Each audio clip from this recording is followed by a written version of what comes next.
প্রিয় দর্শক বন্ধু, ভারত এবং বাংলাদেশের ম্যাচ মানে একটা রোমাঞ্চকর পরিবেশ, একটা এক্সাইটিং পরিবেশ। আগে ভারত এবং পাকিস্তানের মধ্যে ম্যাচ হলে একটা চরম উত্তেজনা চারিদিকে বিরাজ করত, কিন্তু বর্তমানে ভারত এবং পাকিস্তানের ম্যাচের থেকে বেশি উত্তেজনাময় ম্যাচ হলো ভারত এবং বাংলাদেশের মধ্যেকার ম্যাচ। বিশেষ করে বর্তমান রাজনৈতিক পরিস্থিতিতে ভারত এবং বাংলাদেশ ম্যাচ মানে একটা আলাদা রোমাঞ্চ, একটা আলাদা যুদ্ধ। মাঠে যুদ্ধ শুরু হওয়ার আগেই যুদ্ধ শুরু হয়ে যায় সোশ্যাল মিডিয়ায়। দুই দেশের সমর্থকেরা একে অপরকে লক্ষ্য করে সমস্ত চোখা চোখা মন্তব্য করতে শুরু করেন। গতকালও তার কোনো ব্যতিক্রম হয়নি, কিন্তু খেলা সমস্ত রাজনীতির ঊর্ধ্বে তা গতকাল প্রমাণ করে দিয়েছেন ভারতীয় অধিনায়ক রোহিত শর্মা। জাকির আলীর জুতোর ফিতে তিনি যেভাবে এগিয়ে এসে বেঁধে দিলেন, সত্যি রোহিত শর্মার স্পোর্টসম্যান স্পিরিট সকলকে মুগ্ধ করেছে। কিন্তু গতকাল বাংলাদেশ ভারতের কাছে ক্রিকেট মাঠের যুদ্ধে অর্থাৎ 22 গজের যুদ্ধে কিন্তু পরাজিত হয়েছে। বাংলাদেশ কিছুটা লড়াই দিলেও শেষ পর্যন্ত বাংলাদেশ কিন্তু এই ম্যাচ জিততে সক্ষম হয়নি। গতকাল টসে জিতে প্রথমে ব্যাটিং করার সিদ্ধান্ত নেন বাংলাদেশের অধিনায়ক ক্যাপ্টেন নাজমুল হোসেন শান্ত, কিন্তু শুরুতেই ভারতীয় বোলারদের মরু ঝড়ে ধুলো বালির মতন উড়ে যায় বাংলাদেশের টপ অর্ডারের প্রথম 5 জন ব্যাটসম্যান, যাদের মধ্যে 3 জন ব্যাটসম্যান নিজেদের খাতায় খুলতে পারেননি।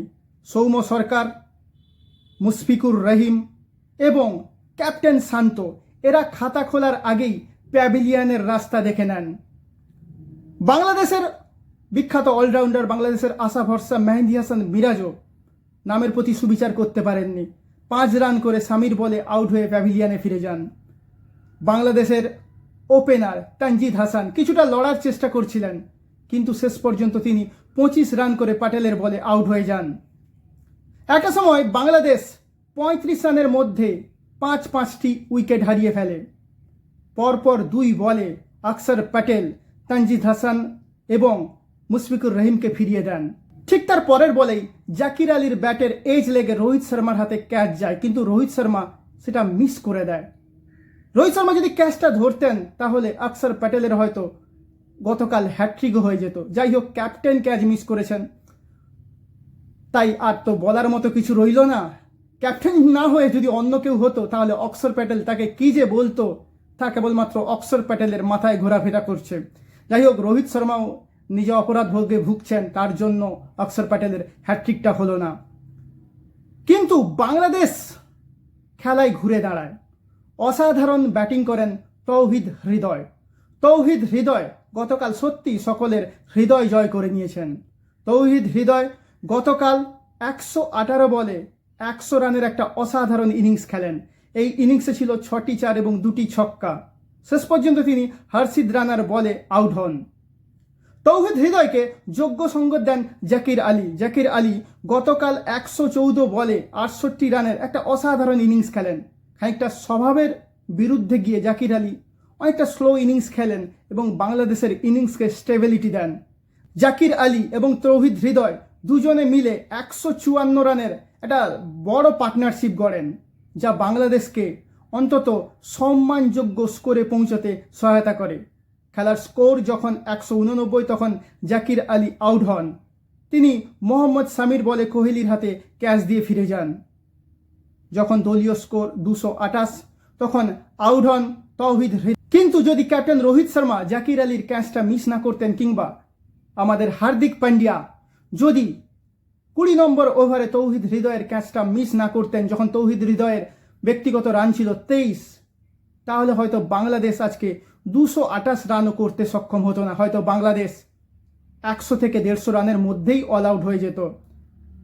যাই হোক, ভারতের হয়ে অসাধারণ বোলিং করেছেন মোহাম্মদ শামি। মোহাম্মদ শামি ঠিক যেন আন্টার্কটিকা, যেরকম কবরের মধ্য থেকে বেরিয়ে এসে আন্টার্কটিকা একটার পর একটা ম্যাচ জিতে নিত WWE-তে, সেরকম মোহাম্মদ শামিও দীর্ঘদিন পর মাঠে ফিরে যেন নিজের স্বরূপে চলে এসেছেন। মোহাম্মদ শামি কালকে 10 ওভার বল করে 53 রান দিয়ে 5টি উইকেট তুলে নিয়েছেন বাংলাদেশের। তাকে যোগ্য সহায়তা করেছেন হর্ষিদ রানা। 7.4 ওভার বল করেছেন, 31 রান দিয়ে 3টি উইকেট নিয়েছেন। অক্ষর প্যাটেল 9 ওভার বল করেছেন, 1টি মেডেন নিয়েছেন, 43 রান দিয়ে 2টো উইকেট নিয়েছেন। মোহাম্মদ শামি গতকাল 5 উইকেট নিয়ে আইসিসি ইভেন্টে তিনি মোট 60টি উইকেট তুলে নিলেন। তিনি পিছনে ফেলে দিলেন জাহির খানকে। জিততে হলে ভারতকে করতে হবে 229 রান। এমতো অবস্থায় ব্যাট করতে নেমে দুরন্ত শুরু করে ভারতীয় ব্যাটসম্যানেরা। রোহিত শর্মা এবং শুভমন গিল শুরু থেকেই চালিয়ে খেলতে শুরু করেন, কিন্তু দলীয় রান যখন 69 তখন আউট হয়ে যান ক্যাপ্টেন রোহিত শর্মা। রোহিত শর্মা 36 বলে 41 রানের একটা দারুণ ইনিংস খেলেন। এই ইনিংসে ছিল 7টি 4। যাই হোক, রোহিত শর্মা ফর্মে ফিরেছেন, এটা ভারতের পক্ষে খুবই মঙ্গলজনক ব্যাপার। যাই হোক, হতাশ করল বিরাট কোহলি তিনি খাতা খোলেন 10টা বল ফেস করার পর। শেষ পর্যন্ত তিনি 38 বলে 22 রান করে রিশাদ হোসেনের বলে আউট হয়ে যান। বিরাট কোহলি ঠিকই করে ফেলেছেন।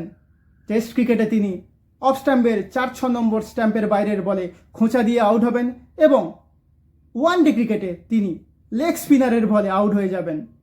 এটা তিনি ডিসাইডই করে ফেলেছেন। তাই আদিল রশিদের বলে ইংল্যান্ড সিরিজে তিনি বারবার আউট হয়েছেন। এবার চ্যাম্পিয়ন্স ট্রফিতে তিনি আউট হয়ে গেলেন রিশাদ হোসেনের বলে। শ্রেয়াস আইয়ার 17 বলে 15 রান করেন। অক্ষর প্যাটেলও নামের প্রতি সুবিচার করতে পারেননি, তিনি 8 রান করেন।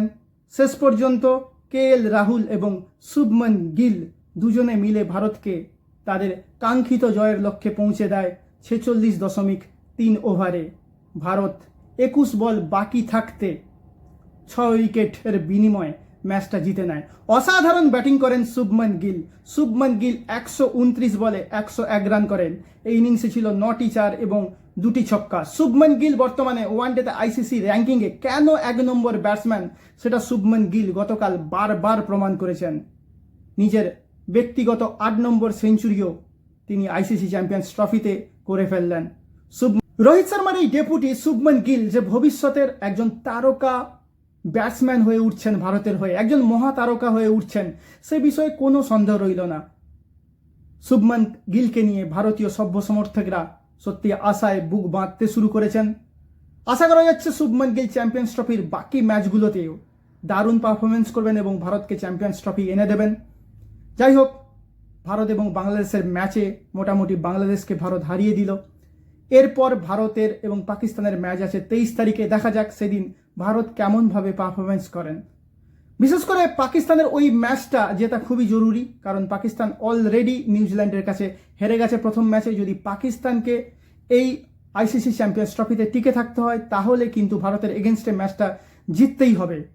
এখন দেখা যাক পাকিস্তান কি ভারতকে হারাতে পারে নাকি পাকিস্তান এই আইসিসি চ্যাম্পিয়ন্স ট্রফি থেকে বিদায় নিয়ে নেয়। আয়োজক দেশ হিসাবে যদি পাকিস্তান এই আইসিসি চ্যাম্পিয়ন্স ট্রফি থেকে গ্রুপ স্টেজ থেকেই বিদায় নিয়ে নেয় তাহলে তা হবে অত্যন্ত দুঃখের এবং অনেকটাই ম্যাড় হয়ে যাবে আইসিসি চ্যাম্পিয়ন্স ট্রফি। দেখা যাক শেষ পর্যন্ত কি হয়।